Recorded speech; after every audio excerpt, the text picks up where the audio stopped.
Hello, in this video I will show you how to install Firefox app on iPhone 15 Plus.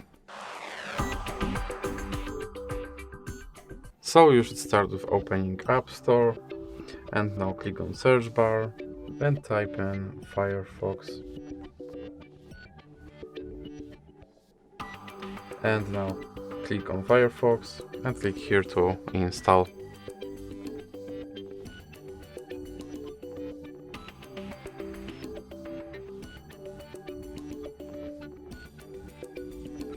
Now click open, and here you can set your Firefox as your default browser, or you can click skip.